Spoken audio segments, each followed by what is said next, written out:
Welcome, everyone. I'm excited to introduce Kristen to you today. She's one of my friends from Escapers. I met her through yoga. This is part of our Women Working on the Road series. So Kristen, welcome. Thanks, Joni. I'm so glad to be here.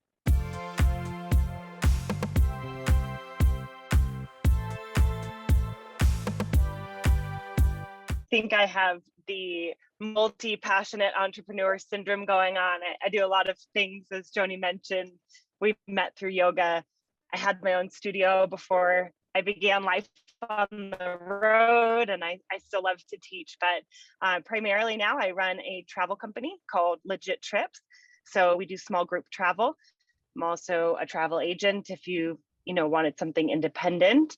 And I'm a certified professional career and life coach. And I do that through my own consulting business, Thrive in Life Coaching. I also have a YouTube channel that is called Perpetual Moves, and it is about my life with my partner Jameson and our dog Maddie on the road. We go to state parks, national parks, all kinds of really cool outdoor adventure spots in between. And this season, we're focusing on finding community on the road and sharing that with people who are interested in possibly choosing an RV lifestyle. And that's pretty much what keeps me busy while I'm on the road in between, planning routes and finding dump stations. Right. Things like that. How did you get into doing what you do? Well, my RVing history and my work history kind of go together. So I started a travel company with my best friend.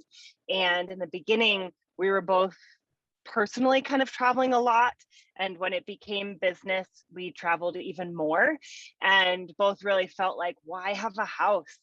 It's just such a waste for us. We're gone 200 plus days a year. Like, it's a big expense and we're never there to take care of it. So we actually both bought RVs and have both been in them ever since. So I was in an RV starting in 2017 on my own. I had a travel trailer, and when I met my now partner, he said the travel trailer was too small. So we are now in a motorhome of his choosing, but I love it. And yeah, it's just continued to be a really great fit with my travel life, and especially during the pandemic, it's been feeding that need to travel by getting to, still move so much domestically. I don't really feel like I missed traveling this past year and a half because we were able to keep moving, keep meeting new people and seeing new places. So That's great. it's been great. And so what, kind of talk us through your work setup, kind of how you organize your day and also how you organize your space. What kind of connection do you have to have, that sort of thing? Absolutely. That was part of the motorhome upgrade. We both work from the RV full time now. So we needed, like in my travel trailer, it was just me. So I could kind of work anywhere and not be bothering people.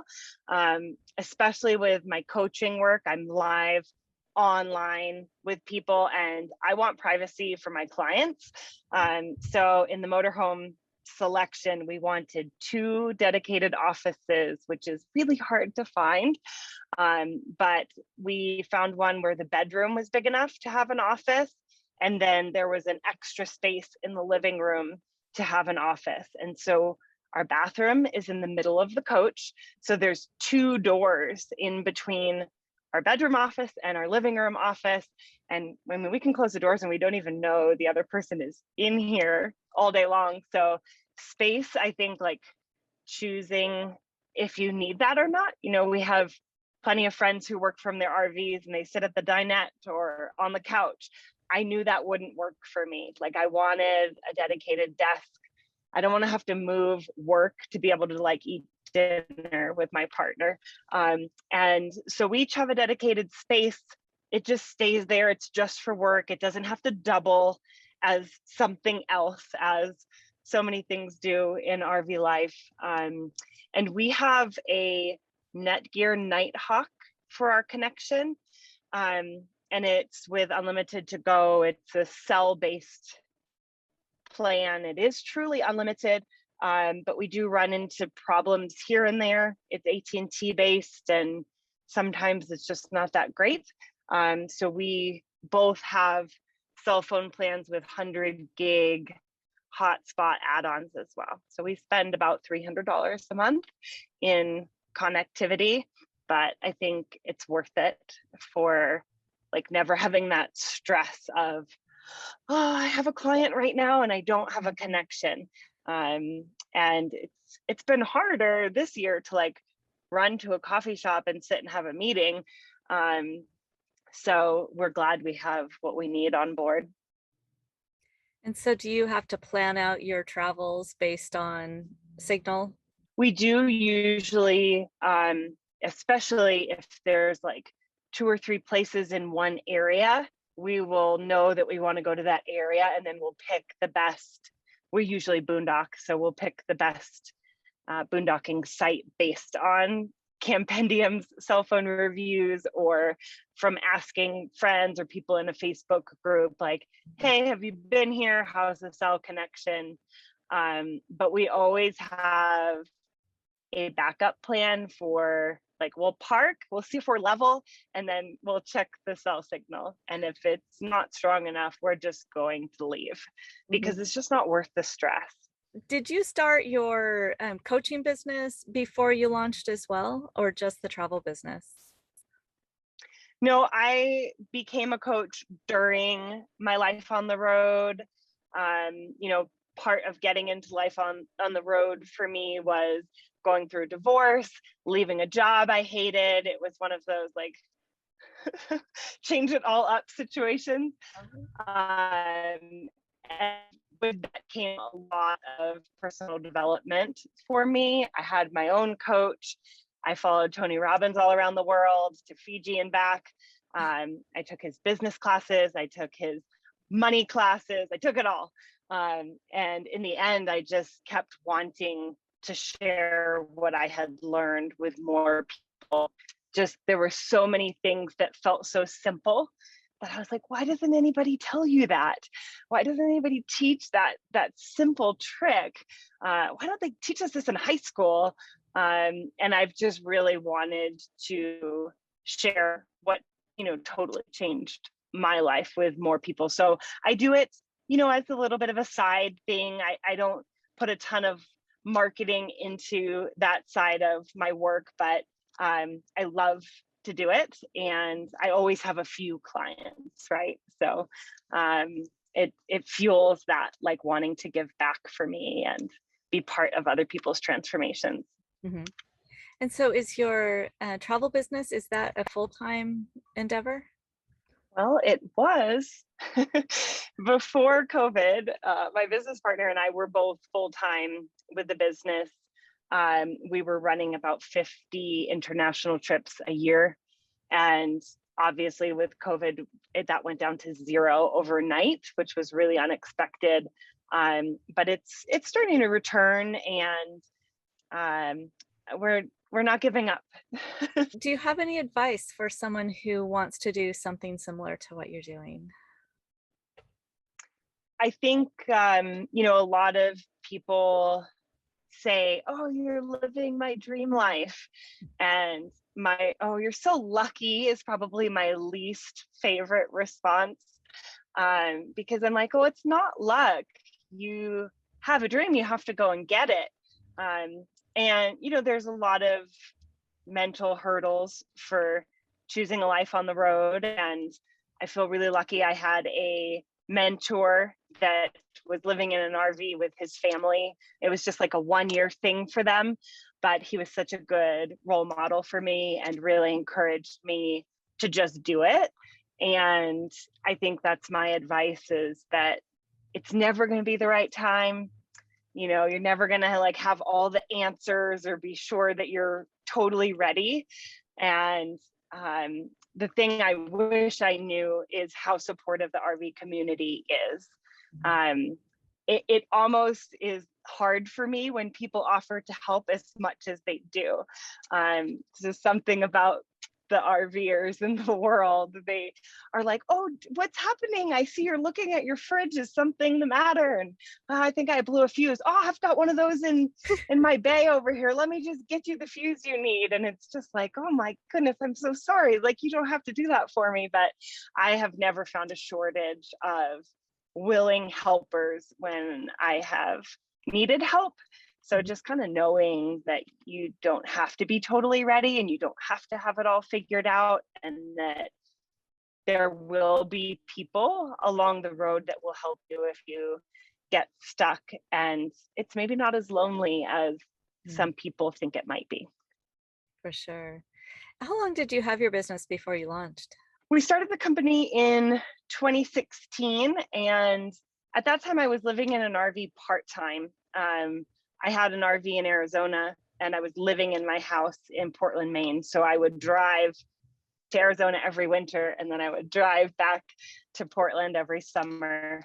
And I was gone a lot in between anyway. But eventually I sort of just gave up on driving back and forth. And I was stationary in Phoenix in my RV for quite a while we were building the business. I was traveling on a plane enough that I didn't really need to travel in the RV as well.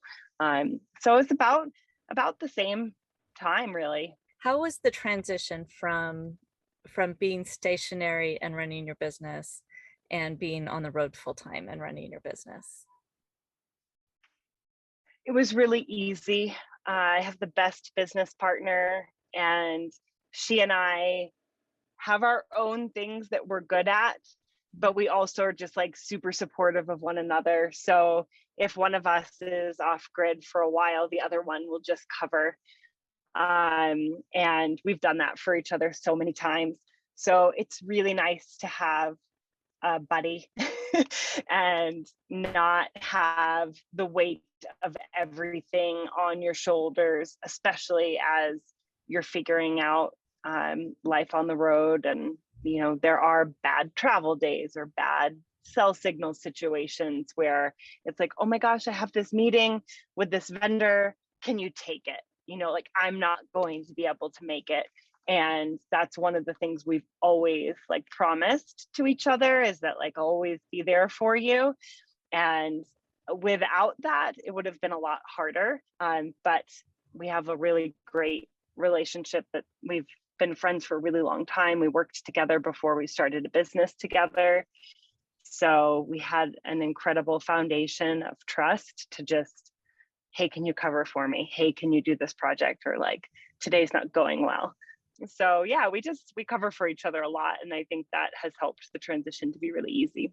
Mm-hmm. All of our signature legit trips are all hosted. And we now have trip hosts that lead those for us. They're all US-based staff out of Austin or Phoenix. Those are sort of like our two headquarters. So our staff know each other, they get together. We sort of like have training, they understand the sort of community and the culture of our type of travel. And so you always have one of those hosts with you in any country that you go to. And in many of our more foreign countries, you will also have a guide from that country. Okay. So whether or not you speak the language, you always have a go-between, you always have your legit trips host. In the beginning, that was me and my business partner on all of the trips.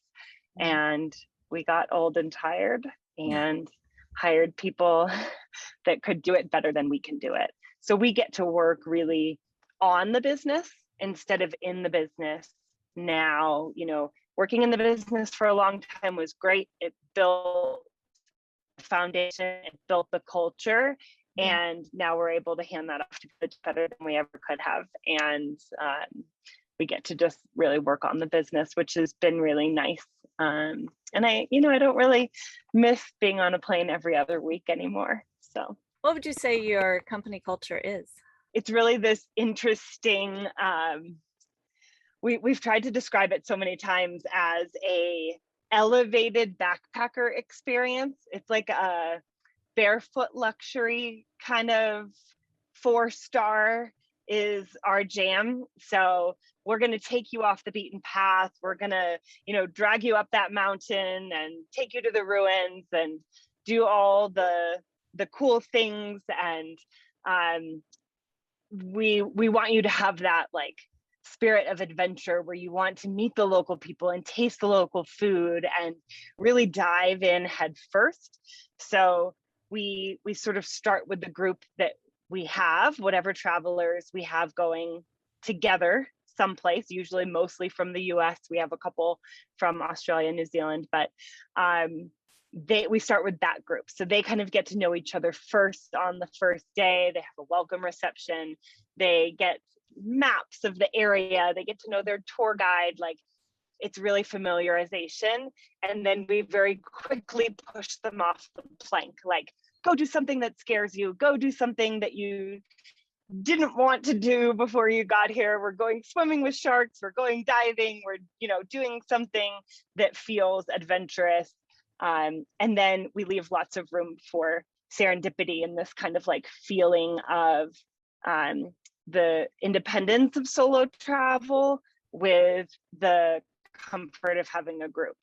So if you want to go try a local yoga class, but you're kind of like scared to find your way to the yoga studio, or like you don't speak the language and you're not sure if you're going to be able to figure out how to pay or whatever, maybe there's somebody else on the trip that wants to go and do that thing too. So we really don't over engineer the itineraries. We try to give people something that they really couldn't find on their own, something special. But then we leave lots of room for them to discover those things themselves too. So it's really for somebody that wants the comfort of a tour leader and other people to travel with, and like the camaraderie, the friendship. But also somebody that's like, yeah, I'm gonna roll up my sleeves and have this adventure. Given the global climate, people are like, I'm just gonna go with my roommate, or I'm gonna go with my partner. And that's fine with us. We have a lot of sort of like pre-packaged itineraries that people could choose from. We also can pretty much build anything from the ground up. So we're welcoming all new travel business, whether you want to go on a group tour or not. And with my coaching business, I'm certainly looking for new business. I wish that there were more, that I could do more during times where people have had a really tough year.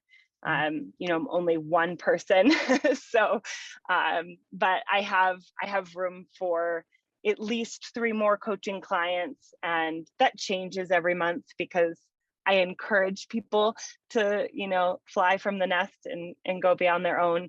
But at any given time, I usually have a few openings for coaching clients, and I take those on a 9-week cycle. So if you come in and do a free trial with me and think, oh, this is definitely what I'm looking for, it's a 9-week commitment to moving toward a goal, changing your career, designing a life that you love, whatever you've chosen that you want to work on. So really gives us an opportunity to like idealize about it and then put it into place. So yeah, I'm always looking for new coaching clients. How does someone arrange to work with you? How do they get a hold of you, and what's that process? Yeah, so my website is thriveinlifecoaching.com. You can also find me on Instagram at Kristen Sargent. I'm happy to take DMs. I always offer free 15-minute consults just to see if we're a good match. I don't take it personally at all if we're not. It took me a few tries to find the coach that was right for me. So I expect that to be the path for other people as well. And I think you should have that chance to kind of try people on for size and see if you have a good vibe.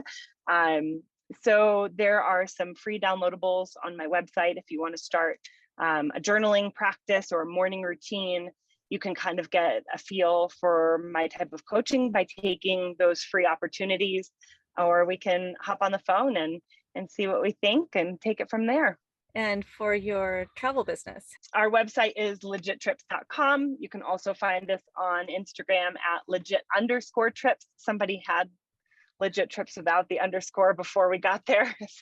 Real bummer. But you can always reach out. There's contact forms on our website. You can DM us, my business partner and I, or the owners, and we respond to every single inquiry that we get. Great. Thank you so much. Is there anything else that you want to share with women who are looking to get on the road, who need to be working while they're doing it?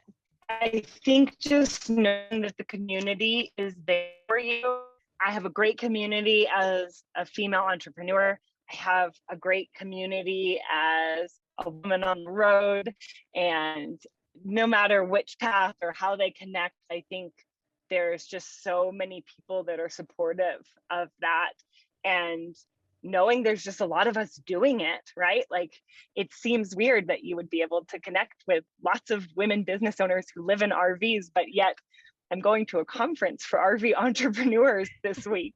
There's just a lot of us. So just knowing that the community is there and they will help you, I think is enough to maybe get people over that hump of fear and doubt and wondering if it's possible.